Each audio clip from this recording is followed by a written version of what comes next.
muito devagar, né, Van Hatten? Tinha que ter uma meia dúzia de Van Hatten lá, hein? Depende pra quê. Depende pra quê. Depende pra quê, mas... Boa tarde, obrigado pelo convite. Você sabe, você é um gaúcho, e você sabe que em Brasília bobo não existe nenhum. Não é? Brasília não tem nenhum bobo. Tem trouxa. Mas... O mais bobo fez uns 40, 50 mil votos, enganou um monte de gente. Exatamente. E você agora... Infelizmente. E outros conseguiram conquistar com a consciência das pessoas, mas infelizmente ainda não são tantos. Sim, mas eu acho que à medida que o tempo vai passando, a gente vai aprendendo, né? E vocês vão ajudando. Acho que levar informação é fundamental. O INSS, a gente está vendo que tem muita coisa truncada ali, né? Entrou a justiça e tal. Não é o papel da justiça nesse momento, né? Vamos lá. Bom, primeiro de novo, boa tarde a todos que estão nos acompanhando também. Obrigado pelo convite. A Justiça vinha fazendo seu papel, na verdade, depois da operação sem desconto que foi deflagrada pela Polícia Federal e foram autorizados uma série de buscas e apreensões, carros de luxo, afastamento de pessoas do INSS, mas naquela época, ainda em abril deste ano, nenhuma prisão, certo? Tá. Preventiva, nada. Elas só passaram a acontecer depois da CPMI, mas já chego lá. Então, naquela época, a Justiça Federal estava atuando por causa da operação da Polícia Federal, que já estava em andamento fazia alguns meses, em virtude de um trabalho técnico que começou em 2023 com a CGU identificando essa roubalheira no INSS e levantando dados. Mas para entender, para a gente entender, quando você tem uma CPMI, sim, são os políticos que vão fazer aquela apuração. Não é o judiciário que vai julgar ali. É não. Só no segundo passo. Vamos direto ao ponto. Isso? Não é isso. Então, exatamente como você está dizendo. Quer dizer, é isso. Mas vamos lá. É que no caso da CPI já existe uma investigação em andamento pela Polícia Federal com apoio do Ministério Público e Poder Judiciário. Entendi. Às vezes a CPI é criada sem que haja uma ação paralela. Tá. Mas a CPI tem autonomia. E aí que vem a nossa crítica muito forte quando o STF dá habeas corpus, por exemplo, para o cidadão que vai lá na condição de testemunha, porque ele pode estar sendo investigado pela Polícia Federal, mas ele não está ainda sendo investigado por nós. Ele está lá na condição de testemunha dos fatos em virtude da investigação que foi feita pela Polícia Federal. Mas na condição de testemunha, eles recebem habeas corpus do STF também para não falar. Então essa é a nossa grande crítica, porque a nossa investigação é independente da investigação do Poder Judiciário. Correto. E é importante lembrar que ela só foi parar lá no STF porque um delegado da Polícia Federal decidiu mandar um ofício para o Supremo dizendo, tem políticos, a gente sabe que tem políticos envolvidos aqui, tem gente que está com foro privilegiado hoje e que está no esquema e, portanto, vocês têm que investigar. E mandaram toda a investigação para o STF. E aí a gente sabe que no STF a coisa anda mais devagar, para não dizer outros problemas que nós vemos. A intenção boa, mas daí vem uma blindagem, não? Pois é, não sei se a intenção é boa neste caso. O argumento é... O argumento é, como o deputado tem foro privilegiado, então o STF deve julgar o caso, deve investigar junto com a Polícia Federal, na verdade é ela que investiga, não é o Ministério Público, e o STF que deve julgar. Agora, é importante dizer que quando vai para o Supremo Tribunal Federal, como o Supremo tem menos condições de realizar uma investigação, tem menos ministros, tem um ministro que vai cuidar, não é todo o aparato que na Justiça Federal poderia ter, acaba demorando mais. Então, por isso, nós criticamos esse envio pela Polícia Federal do governo Lula para o STF, porque deveriam mandar só a parte que tem a ver com os políticos. Aí respeita a lei, mas a parte que não tem a ver, mantém na Justiça Federal. Então, quando a gente abre a CPMI, ela começa a trabalhar e a gente pede a prisão de 21 pessoas que foram investigadas já pela Polícia Federal e 2 são presas pelo ministro André Mendonça, a gente vê que a CPMI já está prestando um serviço. Está na mão do Mendonça isso aí. Nesse momento está na mão do Mendonça, que está fazendo, na minha opinião até aqui, um bom trabalho, salvo essa questão dos habeas corpus, que muitas vezes nem são dele, a maior parte são de outros ministros do Supremo Tribunal Federal, porque cai naquele sorteio, né? E aquele que leva no sorteio acaba dando habeas corpus. E os embates são bons, né, do Van Hatten. Ele fala muito bem, né, pô. Pegamos lá o Nelson Williams também, que é um dos casos que a gente até colocou aqui. O que tá dando, só para fazer uma cronologia das pessoas que você interrogou, como vai lembrar que elas podem ficar em silêncio. Eu trouxe 3 gráficos e uma planilha com esquema. Seria legal. Claro. Se pudesse, já tá aí. Pode passar. Então você que está em tela, acompanhe aí. Vai ser rapidinho. O primeiro deles, que está na página 7, eu tinha passado para a Bia, né? Ele mostra a evolução do número de associados ao longo do tempo. Então, quer dizer, os associados, não o anterior, os 7. você vai vendo que, à medida que passa o tempo, explode o número de associados em entidades sindicais e outras de fachada que dizem que vão prestar serviço. Tá aí, ó. A gente botou a linha do tempo com o Lula de um lado e o mais importante aqui, bom, também fazer o disclaimer, sempre teve roubalheira no INSS. Sim. O problema é a explosão que aconteceu agora. Então você vê aí, ó, o número de associados nesses sindicatos que supostamente prestam serviços para os aposentados cresceu de 2,7 milhões em final de 2022 para 5,4 em dezembro de 2023 e 7,5 em dezembro de 2024. Aí você passa para o slide 9. Começam a ser feitos pelo INSS desbloqueios em lote. O que são desbloqueios em lote? Significa que foram mandados por entidades que são sindicais, associativos, no mínimo 50 mil filiações de pessoas a um determinado sindicato. Então você vê ali no governo Bolsonaro, por exemplo, vamos começar por ali, tá? A cada ano houve um desses desbloqueios em lote. 50 mil pessoas, no mínimo, foram mandados para o banco de dados do Dataprev, do INSS, para dizer essas pessoas têm que descontar do INSS porque elas se associaram ao nosso sindicato. O sindicato espera ter 50 mil pessoas e manda. Aí você vê que há uma explosão em 2023. São 15 lotes de 50 mil ou mais, tem lote até de 300 mil pessoas incluídas, e depois em 2024, 24 lotes de no mínimo 50 mil. E aí você vê no próximo slide, que aí está o pulo do gato, o tanto de reclamação, pessoas que começaram a ligar e dizer, ó, eu não faço parte desse sindicato, estou vendo aqui no meu contra-cheque que eu estou sendo descontado de 50, 60 reais, mas eu não faço parte, pode ver, isso acontecia no passado. Às vezes a pessoa até se associou, vamos ser justos, e esqueceu que se associou. Pode acontecer. Mas o problema é que não houve um controle, houve muita fraude. Tá? Até porque podia ser feito online, não tinha biometria que era necessário. Nós tentamos mudar a lei no início de 2019. O pessoal do PT e da esquerda votaram contra a gente fazer esse tipo de pente fino, né? Ou seja, a pessoa para se cadastrar tinha que ir no balcão do sindicato. E aí explodiu até chegar a 1,5 milhão de pessoas em 2024 que diz, espera aí, eu não sou parte de sindicato nenhum para estar sendo descontado. E aí vem aquele gráfico que eu mandei para a produção, mostrando como funcionava a fraude na prática. O último gráfico que é repetido para todas essas entidades e para todas as empresas. Vocês estão vendo aí no gráfico, está vendo? No lado esquerdo estão os ditos sindicatos. Tá. Alguns surgiram em 2022 e 2023 sem ter um serviço prestado, nada. Isso eram só entidades de fachada. Você vê ali o nome deles, né? CBPA, AMBEC, Unaspub, CEBAP, etc. Aí o que eles faziam? Eles contratavam serviços dos operadores que diziam... Que é por exemplo, o cara que liga para a pessoa. Nesse caso é o Careca, tá?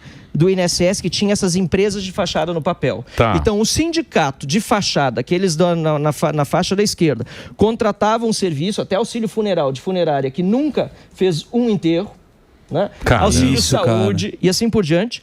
E depois, essas empresas, se puder botar no gráfico de novo na tela, mandavam o dinheiro, isso aqui é tudo comprovado por RIFs, da Receita Federal, do COAF. Mostra aí, por exemplo, o primeiro, a Prospect Consultoria mandou 4 milhões de reais para Curitiba Consultoria de serviços médicos. E quem era dona dos serviços médicos Curitiba? A esposa, Thaisa Hoffmann, do Virgílio, que era o procurador-geral do INSS. Então, o cara que era funcionário do INSS tinha uma esposa que recebia dinheiro do Careca, que, por sua vez, recebia dinheiro das empresas que eram... É aquele rolo, o rolo de sempre, né? Nota fiscal fria. O esquema é bem feio. E aí, isso aqui se repetia em todas as outras entidades. Para concluir a conversa, esses sindicatos, vocês viram na esquerda, todos eles tiveram, por parte da CGU, ainda no ano passado, em julho de 2024, por parte da CGU, repito, do órgão técnico, o pedido para que os descontos fossem suspensos. Certo. Porque a área técnica da Controladoria Geral da União disse, isso aqui está acontecendo, tem que suspender. Mas o ministro da CGU, Vinícius Carvalho, não fez nada, o ministro Lupe não fez nada, e todos na CPI dizem, não, nós não preferimos não levar isso para o Lula, preferimos deixar a CGU investigando, mas enquanto isso, a roubalheira foi acontecendo e o número de descontos, como vocês viram... Mas há muito tempo isso acontece, né? Há muito tempo acontece roubo no INSS, sem dúvida. A gente lembra, quando eu era criança, sei lá que idade, tinha 4, 5, 6 anos de idade, eu via no Jornal Nacional a Georgina. Claro, um clássico do INSS, do roubo dos aposentados. Mas nunca tinha acontecido de ser de baseada desse jeito, com tantos nomes. Assim, imagina você pegar simplesmente... Porque o que eles faziam? Eles pegavam no banco de dados 200 mil nomes, mandavam para o INSS e diziam, desconta desses 200 mil, não importa se associou ou não se associou, desconta 50, 60, 70 reais por mês, porque esse povo aqui está associado ao nosso sindicato. E o povo doente na cama, a viúva, o deficiente físico, não vai lá no banco para ver o seu controle, extrato. né? Não tem controle, não vê aquele valor. E 50, 60 reais faz falta para comprar um medicamento, mas o cara, quando sabe que, infelizmente, a aposentadoria também, ao longo dos anos, muitas vezes vai reduzindo, acha que está tudo certo. É um crime hediondo que aconteceu, assim... Agora me parece que eles mudaram, precisa fazer a biometria, parece que agora está sendo... E caiu metade o número de caiu praticamente tudo, porque pararam, né? Então, mas mostra que tem problemas até hoje. Mas nós vamos chegar... É o pior de tudo, só para o mais absurdo de tudo, deixar o iPad aqui para não cair. O mais absurdo de tudo, essas empresas tinham inclusive call center. Elas tinham call center, não apenas para lavar dinheiro, mas para receber ligação do aposentado. O aposentado ligava para reclamar, aí eles resolviam a questão do aposentado no varejo e roubavam no atacado.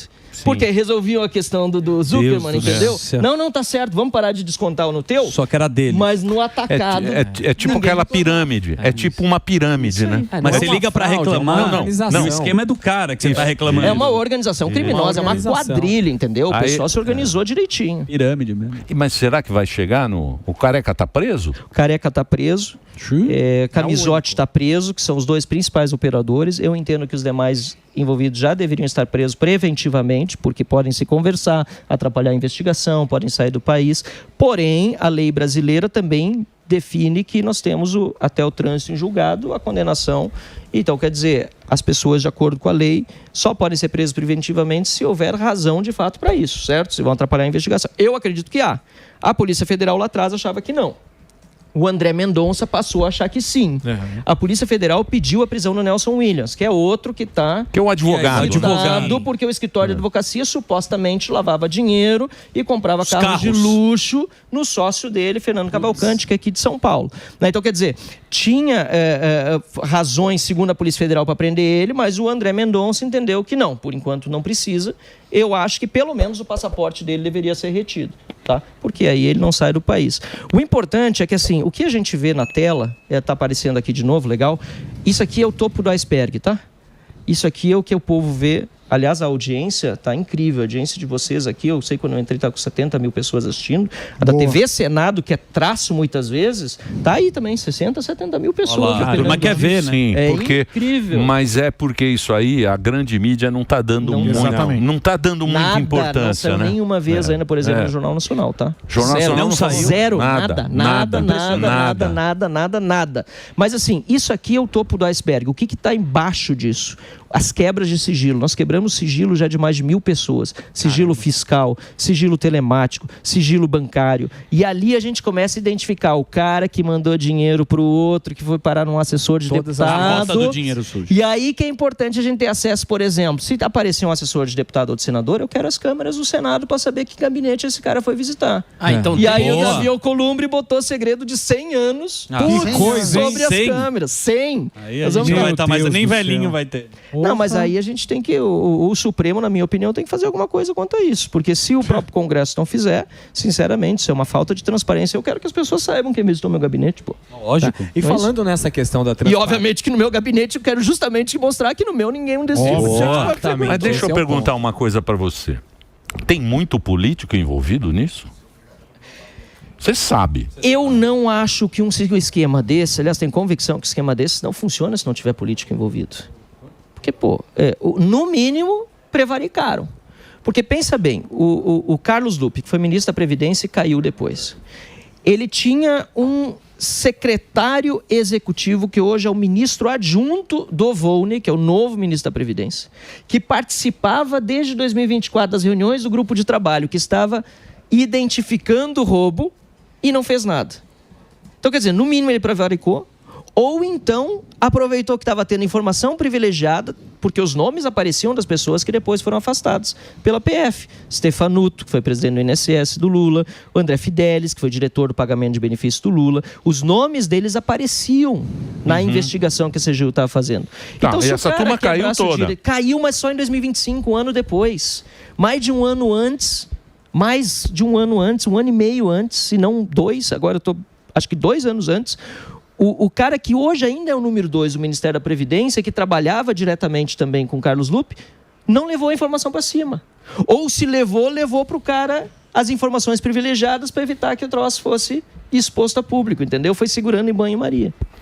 Então, na minha opinião, a gente vai chegar... E depois tem o seguinte, por exemplo, assessor do Davi Alcolumbre recebeu 3 milhões de reais de uma das empresas fantasma que recebeu 49 milhões de reais do Careca.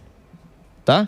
Então, quer dizer, esse cara recebeu na conta dele e só apareceu nessa parte do iceberg que eu disse que está embaixo. 3 milhões de reais na conta dele, pessoa física.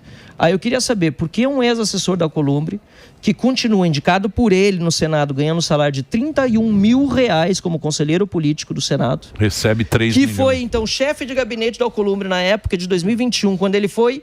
Matou no peito um esquema de rachadinhas que saiu em toda a imprensa do Davi, acho que vocês também comentaram isso naquela época. Por que o cara recebe na conta dele 3 milhões de reais numa empresa do Careca, entendeu? O que assusta são esses números, né? 50 milhões, 3 milhões, é um somatório. E né? também roubar de velhinho, né? Não, isso aí é uma sacanagem, né? Aí é uma sacanagem. E entraram no modo automático, assim, que foi indo. Quando eu vi os caras com 10 Ferrari. O cara que tinha 21 carros no nome não sabia dizer os carros que ele tinha. Isso eu vi você lá É que é tanto carro que é difícil decorar, né? Igual difícil, mas fala uma coisa. E ele lavava dinheiro com carro, né? Que esses carros custam, cada carro, sei lá, 10 milhões, Ferrari, Lamborghini, entendeu? E se eu não me engano, ele comprava da agência de um cara que era sócio dele em outro negócio também. E depois ainda tem os vinhos caros, né? Nossa. Quando a gente apertou Petrus custa o quê? Uns 50, 40? 50, 60 Comprei mil. ontem, É uma 60 festa. pau. É uma festa. A adega do cara, pô, meu. Agora É que esses vinhos, por exemplo, uma das facilidades, segundo a gente ouviu, é que muitas vezes você compra sem precisar de novo registrar. Agora eu vou E sem declarar para o imposto de renda, entendeu? Agora eu vou falar uma coisa para você. Ouvindo o seu relato, acompanhando isso de perto, a gente vê que o Brasil chegou nesse... A gente chegou nesse nível, não é à toa, né? Não é à toa que a gente está... É bom em quebrar. Não é à toa que a gente está nessa lama. Os caras são profissionais. É impressionante. E outra coisa interessante é que a Thaisa Hoffmann, essa que eu mostrei aí da Curitiba Consultoria, que recebeu no mínimo 7 milhões do Careca, ela abriu a empresa dela, era esposa do procurador-geral do INSS, que seria nomeado no governo Lula. Sabe quando ela abriu a empresa dela? 2 dias depois da eleição do Lula no segundo turno. Ou seja, deu a eleição, abriu a empresa, já estava preparada para já estava para bater o pênalti. Já estava pronto para... É um instinto. Sim. Agora, ô Marcelo... Então, é o que você disse, o pessoal está preparado, não é à toa, é coisa de profissional. Ainda bem que nós estamos também fazendo uma investigação muito séria lá no Congresso. E você acha que vai para frente ou vai? Vai para trás? Tá indo. Não, tá indo já. Bom, essas 2 prisões que aconteceram já foram fruto do nosso trabalho, né? Ocorreram outras prisões por falso testemunho também durante o curso do processo. Que coisa. E ela vai no mínimo até março do ano que vem, porque esse é o prazo da CPI, final de março. Então tem muita água para rolar por baixo. Ô Van Hatten, mas e essa galera que de certa forma vocês estão tentando lutar lá, mas tem uma galera que ainda está sendo meio que blindada nesse negócio todo? O que vocês estão fazendo aí que dá para fazer para trazer essas pessoas para esclarecerem aí todo esse mal entendido, vamos colocar assim? Bom, primeiro partir assim, do fato de que foram poucos blindados perto dos aprovados. Eu falei que foram mais de 1.000 sigilos quebrados, blindados foram 7, tá? Mas foram gente importante. Assessor de deputado, ex-assessor de senador, Frei Chico, que não é Frei. Não é Frei, é um apelido dele, não sei se você sabe. O cara não é Frei. Não, até nisso, roubou até apelido. É bom, mas puta apelido, né? Frei. Mano, que maravilhoso. É bonito ser Frei. Frei dá uma credibilidade. Isso é uma apropriação cultural. Peraí, gente, peraí. E ainda inventaram... Mas o irmão dele também não é uma Lula, então, Pois é. Tá bom, tá vendo? Então, e o cara, o Frei Chico, né, que é o irmão do Lula, foi blindado. Mas assim, o Frei Chico é do sindicato, né? Do Sindinap. É vice-presidente do Sindinap, que foi um dos sindicatos que é um dos sindicatos mais fraude foi identificado. Que estão ali nessa investigação. Deixa eu só perguntar uma coisa para você. Quantas pessoas estão envolvidas nessa investigação? Qual é o tamanho do time que está investigando isso aí? Lá na Câmara? Na Câmara. No Congresso? Vixe, se a gente contar todo o time interessado mesmo da oposição, mais o que estão com o relator, eu diria que no mínimo umas 40, 50 pessoas estão envolvidas lá. Entendi. Por exemplo, só na nossa liderança do Novo, a gente, deixa eu ver, tem vou dizer os nomes aqui, mas tem 6 ou 7 pessoas só na nossa liderança do Novo que estão diretamente envolvidas e participam das reuniões todos os dias. Aí tem o pessoal do PL, tem o pessoal de cada um dos deputados. Eu estou chutando por baixo, mais de 100 pessoas com certeza. Entendi. E o relator ainda tem pessoas que ele requisitou da Polícia Federal, da Procuradoria-Geral da República, então tem gente séria envolvida.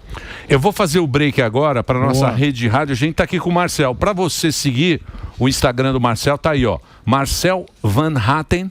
Para você que está acompanhando a gente, tá aí, ó. Tem 2 milhões de seguidores e é candidato. Vai lá, Reginaldinho, faz o break. Eu vi você, eu não sei o que eu vi você num palanque agora. Chegou essa semana. Não sei o que era. Que é candidatura, é isso? Eu não sei de onde é. Roteiro aí, tudo que é lugar. É Senado, né? Pré-candidato ao Senado no Rio Grande do Sul.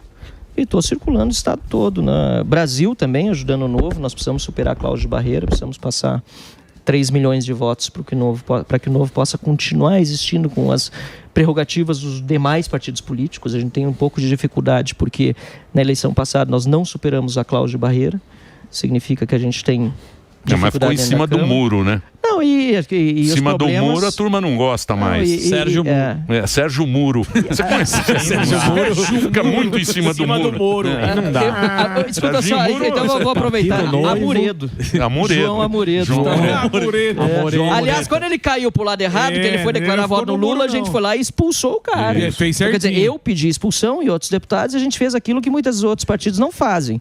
O fundador foi expulso quando ele se desvirtuou e a gente manteve os princípios, e hoje o Novo está crescendo também por isso, porque a gente demonstra para as pessoas que o que importa para nós é aquilo que a gente defende na ponta. Então, quer dizer, eu estou circulando o estado do Rio Grande do Sul, lá nós criamos já uma aliança com o PL para governo do estado, com o Zuco, pré-candidato a governador, Sanderson a senador, porque nós temos que eleger 2 de direita, e a gente está buscando apoio de outros partidos lá, né? Progressistas, União Brasil, Republicano. Lá tem muita canhota, né? Porto Alegre tem muita canhota. Por isso que a gente tem que estar muito forte. Deixa eu perguntar um negócio para você.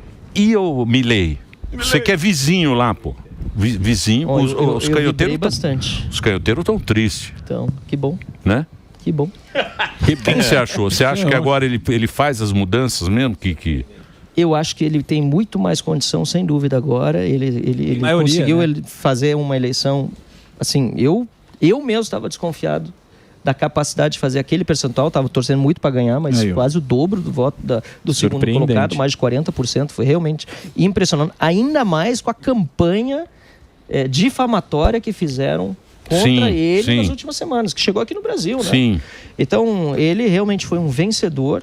E a gente espera não apenas que ele consiga fazer as mudanças que a Argentina precisa, isso nos ajuda aqui no Brasil, porque dá esse efeito, né, de exemplo lá, como nos ajude a resolver o problema dos argentinos que hoje estão, aliás, os brasileiros que hoje estão exilados na Argentina pedindo asilo político, e tem 5, inclusive, Emílio, que estão presos já 1 ano quase na Argentina. Que é a história do 8 de janeiro. 8 de janeiro. Foram para lá quando o Milei venceu. Foram animados pela perspectiva, né, de um governo liberal, viveram alguns meses lá em relativa tranquilidade, até que a condenação transitada em julgado fizesse o Alexandre de Moraes requisitar a extradição deles. Então tem 5 nesse limbo que foram presos, estão esperando o judiciário argentino decidir o que vão fazer, se vão de fato extraditar para o Brasil, ou fazer aquilo que eu entendo correto, dado o processo completamente viciado, que é conceder asilo político permanente para eles, até a gente resolver a questão da anistia aqui no Brasil e tudo mais que a gente tem que fazer na Câmara. Mas tá parado, né? A anistia parou, né? Anistia light agora. Não, a anistia parou. A gente continua pedindo. O Novo nunca deixou de pedir que fosse pautado, mas eu entendo que tem que ser pautado logo, e infelizmente a gente está vendo uma má, não vou dizer só uma má vontade, mas um desinteresse também nesse momento de pautar, né? Quem se ferra é o povo, sempre, né? Sempre. Tá lá, tem um monte de gente presa lá não porque... fez nada, né? Isso aí, isso que é triste. A Débora vai voltar pra cadeia, depender disso aí, porque acabou de transitar em julgado, tá em casa, né? Agora, Marcel, tem uma coisa que eu falei semana passada, que é a mudança do imposto de renda. O que aconteceu? É uma campanha... Opa, peraí. Tem uma trilha. Tem uma trilha. 007, né? Pra uma trilha bonita. O que acontece? O que acontece? Eu tô com muito remédio hoje de dor. Então, Mas tudo bem. O que acontece? Todo mundo é uma proposta populista, de isentar, a conta não fecha, vai aumentar imposto para quem ganha acima de 50 mil reais. Para mim, quem ganha acima de 50 mil reais é rico, mas não é bilionário, não é super rico. A conta já não fecha, a gente está expulsando mais de 1.000 milionários por ano. Dos 10 mais ricos do Brasil, acho que 8 já saíram. Vixe. E os políticos, em unanimidade, estão votando a favor disso. A favor disso. E aí eu queria saber essa posição, porque para mim não tem o menor sentido. É irresponsável você prometer alguma coisa que vai dar um rombo na dívida pública. Nós votamos a favor com a condição de que fosse votado o destaque para tirar toda a parte da tributação que estava sendo criado. Nós éramos a favor só da redução do imposto de renda para quem ganha até 5 mil reais. O Novo sempre vai votar a favor de redução de impostos. Acontece que o destaque que nós propusemos com voto separado para, inclusive, cortar a despesa do governo, não foi votado na última hora. A gente votou o principal, era para ter votado o destaque e derrubar os destaques numa manobra regimental e nos deixaram a pé. Então, concordo contigo, Sam. Acho que assim, o que nós estamos vendo hoje de irresponsabilidade do Lula e do governo é enorme. Cada 37 dias, saiu pouco tempo atrás, agora deve ter reduzido até esse número de dias, um imposto novo. Né? Mas a oposição está aceitando, esse que é o problema. Não, mas está horrível. Eu, por mim, posso dizer que não, e em geral a oposição tem votado contra esses aumentos de impostos. E, lamentavelmente... Essa isenção sem contrapartida não... Essa isenção ninguém votou contra, mas repito, nós só votamos a favor porque existia o destaque para derrubar toda a parte do aumento. Porque como funciona a votação na Câmara? Você vota o principal e em seguida você vota o destaque. Nós fizemos, inclusive, um destaque para que a tabela do imposto de renda fosse corrigida anualmente. Sim. Que é uma coisa assim, um absurdo. Isso aí é um confisco do Estado. Devia ser automático. Devia ser automático. E aí o nosso destaque foi também simplesmente retirado de pauta de uma forma antirregimental. Então tem certas coisas que a gente não controla, né? Eu tenho certeza que outras coisas que deveriam ter sido rejeitadas não foram e que vão prejudicar muito. Essa questão da energia elétrica, por exemplo, já começaram os aumentos e vai cair em quem? Em quem produz, porque quem produz e leva o país nas costas acaba sendo sempre prejudicado. Ele favorece 80, 140 milhões pagam e 80 milhões. É um saco conta sem que não fundo. fecha. Não, saco sem fundo. Terrível. Esse é que é o problema. O problema é que aí fica com benefício social. A viagem agora custa 3 pau por dia. Pauta 3 pau por dia, Samidana. 3 pau. Mas eu ouvi dizer que tem agora um projeto de reforma administrativa, não tem? Estão fazendo lá. Ele também. Enfim, está agora em pauta, que é uma das coisas que o Hugo Mota quer deixar como, digamos assim, legado. Né? Espero que consiga, porque precisa modernizar. Você viu que o Mota é o político mais mal avaliado. O Lula tá bem, 50%, não tá ruim não. Não tá ruim, não sou eu, não. Não sou eu, não. Não sou aprovado nem desaprovado. Mas Calango, a situação sou simplesmente um milagre. O Calango vem aí, bicho. Vocês vão brincando, vai brincando. É preocupante, mas tem muita água Vocês ficam brincando. Vocês ficam brincando. Fica brincadeirinha. O Daniel. Fica na IA. Deixa eu falar uma coisa, uma pauta de hoje. Hoje é o último dia a gente tem que torcer, precisamos torcer pro Brasil, cara. Porque senão, bicho... Senão a gente já e ainda tem muita água para rolar por baixo dessa ponte até a eleição no ano que vem. Então, assim, a crise econômica, infelizmente, está contratada, as famílias estão endividadas. Eu vejo que o Lula vai ter muita dificuldade na candidatura 27, dele. mas é os precatórios. E o Bolsonaro enfiar os precatórios dele no meio da pandemia. Você lembra? É um absurdo. Essa pauta. E agora jogar, porque os precatórios, que é o que o cara deve. Deve já não tem mais recurso. O Estado tem que pagar os porra dos precatórios. Vai ser em 27. E aí o que acontece? Vai explodir pro próximo presidente. Isso é certo. A bucha vem. Quem ganha, a bucha vem. Essa herança maldita. Como o povo vai sentir. Se o povo sentir o tranco antes da eleição, como aconteceu lá na época da Dilma. Lembra que quando aconteceu, o que levou as pessoas pra rua em março de 2015, eu lembro que eu participei de todo aquele processo. Março de 2015 foi a maior manifestação antes de março de 2016, quando foi a manifestação do impeachment. Março de 2015. Ela tinha acabado de assumir. Foi o aumento na energia elétrica. E tem o seguinte, ela está com não sei quantos por cento ela estava de aprovação. Era assustador foi a aprovação dela. Tanto é que ela se reelegeu. Isso. E todo mundo falando. A gente fala que a carreta furacão custa caro, vocês estão vendo agora. Vai pagar como? Nós vamos ter que pagar. E diz que 27 vem o nabo. Só que a gente está fazendo uma campanha aqui, meu querido deputado. Você podia promover. Você pode promover também lá para os seus pares da nossa querida Câmara. Nós precisamos ir aos poucos se desesperando. Ah, sim. Temos esse finalzinho de ano, a gente vai se desesperando. O ano que vem, todinho para se desesperar. Tem um ano. Em 27, a gente se desespera. Não pode se desesperar agora. Não pode você ficar tem que curtir. E o ano que vem, você pode deixar mais 4 para frente. Sim. Você pode dobrar isso aí. Você não pode queimar largada. Só dobrar a meta. A eleição no ano que vem é a mais importante das nossas vidas, ponto. Né? Tem que resolver na eleição no ano que vem esse desequilíbrio entre os poderes e o que nós vimos na Venezuela, em determinado momento, quando Chávez era presidente, a oposição boicotou o processo eleitoral. Eles não vão participar, esse negócio é tudo fraudulento, esse cara aqui já dominou tudo, e aí foi que ele se agarrou ao poder. Né? Hoje você pode botar o presidente, se você quiser, no Planalto, que é muito importante tirar o Lula, não tenho a menor dúvida disso, fazer campanha acirrada. Mas o Bolsonaro, por exemplo, foi presidente, mais de 200 vezes foi dado, 48 horas para ele se explicar. Sim. Lula é presidente nenhuma vez. Aí o Bolsonaro dizia o seguinte: eu não governo por causa do STF. Aí o Lula diz agora: eu só governo porque tenho apoio do STF. Aí você já vê que os caras aqui tá tudo viciado. Então, ou a gente bota a maioria no Senado, e por isso que eu sou pré-candidato ao Senado também, para fazer um impeachment de um ministro do STF e reequilibrar os poderes, ou a gente pode botar o presidente que quiser, que não vai resolver. Não vai mudar. E agora veio o Bessias, Mas o Van Hatten, ajuda, óbvio que ajuda, mas assim, eu acho... vai ser tenso de novo, sabe? O Bolsonaro avançou em muitas coisas, não dá para dizer, com o Paulo Guedes, com o Tarcísio, enfim, o Salles, enfim, vários ministros que estiveram ali com o Bolsonaro, ele fez grandes coisas. Agora, mais de 200 vezes. Mas você tá otimista. Mas você não acha que impeachment é uma coisa muito traumática? Não é? Cada um tem que saber qual é o seu quadrado e ficar, você viu que quantos impeachment a gente teve aí? Você viu que o presidente. Pois é, mas olha só, o Luiz Roberto entrou Barroso e seu borrado. Né? Saiu do STF aí nos últimos dias, tomou o negócio do visto americano, aquela coisa toda, tá com medo da Magnitsky e saiu. Só de ter maioria no Senado, a gente elegeu o presidente do Senado, você já bota um freio uma na ordem, entendeu? Não precisa nem fazer o impeachment, que eu sou a favor, porque cometer o crime tem que fazer até de todos que cometeram crime de responsabilidade. Mas, ô Marcelo, porra, aí quem vai ter que pedir anistia são eles.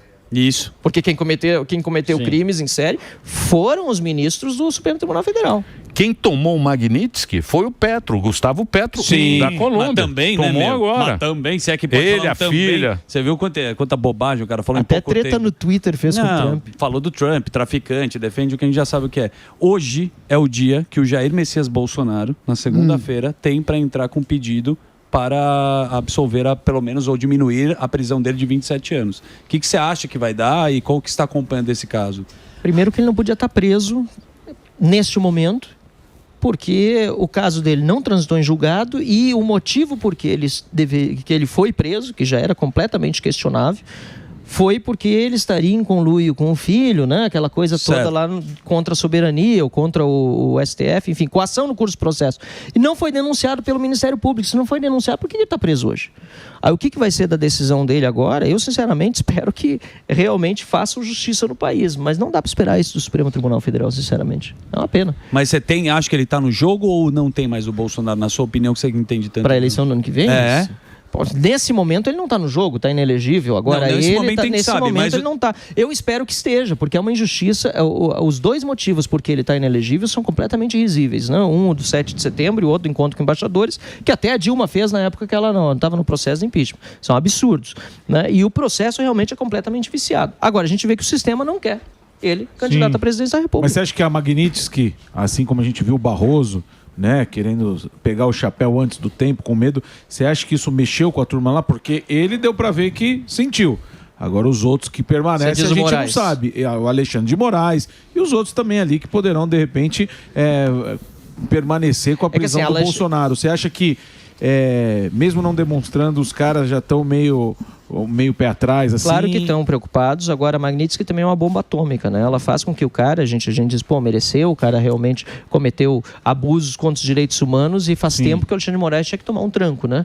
E foi porque ele invadiu a soberania americana, não é o contrário. Ele que mandou prender gente, território americano, e sancionou empresas americanas ilegalmente, solo brasileiro. Agora é uma bomba atômica, porque o cara não tem mais nada a perder, entendeu? Então ele tá ali, eu não tem mais cartão de crédito, não tem mais nada, né? E ele disse, pô, já que eu não tenho mais nada a perder, agora eu vou pra cima. Parece a gente. Não tenho nada, cartão de crédito. O Marcel também é lá com o Superman. A próxima eleição são 54 senadores, certo? Certo. 54 senadores. E parece que, segundo algumas informações, o Centrão está querendo empurrar alguns candidatos com pinta de direita. O Bolsonaro não pode falar. Como é que vocês vão ter um trabalho de indicar o candidato certo pro Senado? Vocês que estão na linha de frente ali da direita? Olha, candidato do Novo, ninguém precisa ter dúvida. Vai ser candidato de direita e vai ser candidato comprometido com a pauta do impeachment do ministro do STF, contra aumento de impostos, a favor de recuperação do Brasil na área de segurança pública. Então, onde nós lançarmos candidato ao Senado, o eleitor vai ficar tranquilo que vai votar bem, porque a gente vai estar realmente comprometido com essas pautas. Então, por isso eu sou pré-candidato no estado do Rio Grande do Sul, o Gilson é pré-candidato a senador em Santa Catarina. Nós temos no Paraná 2 opções aí, Deltan Dallagnol e o Chiquini. Estão se destacando bastante. Aliás, são 2 votos. Estão brigando aí. O Chiquini já Não, o Chiquini, assim, eu tô dizendo que eu acho que seria legal. Ele nunca disse que ele é pré-candidato. O Paulinho, Paulo Figueiredo. O Chiquini, eu acho que ele tem potencial. Está sendo lembrado nas pesquisas, o povo tem falado. O Deltan também foi deputado federal mais votado do Paraná, mais de 340 mil votos foi cassado injustamente. Aí você tem em São Paulo o Ricardo Salles, que é nosso candidato, nosso deputado federal e é pré-candidato ao Senado também. E em Minas Gerais, acho que o Novo deveria ter sim um pré-candidato, e aí eu sugeri o nome do Marco Antônio, que... O Supermanzinho? Marco Antônio Torres. O Superman não é bolsonarista? Ele é bolsonarista. Não, mas peraí, mas ele é um cara de direita, ele é um cara de direita. Eu convidei ele, eu não sei se ele está com filiação ativa, se ele está no PL, não está no PL, mas ele é um cara que, para mim, é um cara que assim, representa tá morando em Minas lá. E faz um excelente trabalho de divulgação dos abusos dos ministros do STF, por isso tem tudo a ver realmente com essa Mas pauta. esses caras rivalizam com os caras do PL, hein? Todos esses que você falou, eu vejo nas redes sociais. Não é? Todos uma treta. Olha, o meu sonho, semi-direita. O meu sonho era ter um pré-candidato a Senado em cada estado. Por exemplo, Zacarias Calil, que é um excelente deputado federal do estado de Goiás. Eu adoraria ver ele concorrendo pelo Novo. Alfredo Gaspar, que é o relator da CPMI do INSS. Aliás, tanto ele como o Carlos Viana são excelentes convidados, eventualmente, não sei, sugerindo aqui, para vocês entrevistarem pelo trabalho que estão fazendo na CPMI. Você é um cara sério, Van Hatten. Ele gosta do que faz. Você sabe, o legal de você é que você é um cara sério. Você é um cara que eu acredito que todo mundo tem respeito pelo seu... Eu acho importante a gente ter respeito pelo político. É uma voz. Você é um cara sério. E é legal isso. Antes todo mundo tivesse essa postura que você tem. Obrigado. Demais, Emílio. É isso aí. Me deixa muito feliz. Demais. E não é pra fazer média, não. Exatamente. E ainda é um programa que... Tô com o Emílio também. E ainda que é um programa que é sério, mas não é tão sério assim, né? Não é sério. Não é sério. Ele vai lá, Mas é dos poucos que realmente vai lá e fala tudo que prometeu pra ser eleito, vai lá e cumpre. Tem coragem. A gente conheceu ele há 3 anos atrás, ele tinha cabelo loiro. Ó como tá agora. Tá feio. E tem o Sebastião, que é o nosso pré-candidato ao Senado, o doutor Sebastião, no Distrito Federal. Aí, ó. Antes que eu esqueça dele. Galera boa. Deve ter outros que eu estou esquecendo, mas eu peço desculpas. A gente vai continuar acompanhando aqui essa CPMI aí dos velhinhos lá, que roubaram os velhinhos, torcendo para que esses caras vão tudo em cana. Justiça seja feita. Nós vamos fazer de tudo para isso. Pode contar comigo. Obrigado por você ter vindo. Obrigado. Nas redes, Marcel Van Hatten está aqui conversando com a gente, deputado federal pelo Rio Grande do Sul, conversou com a gente aqui na PAN. Obrigado.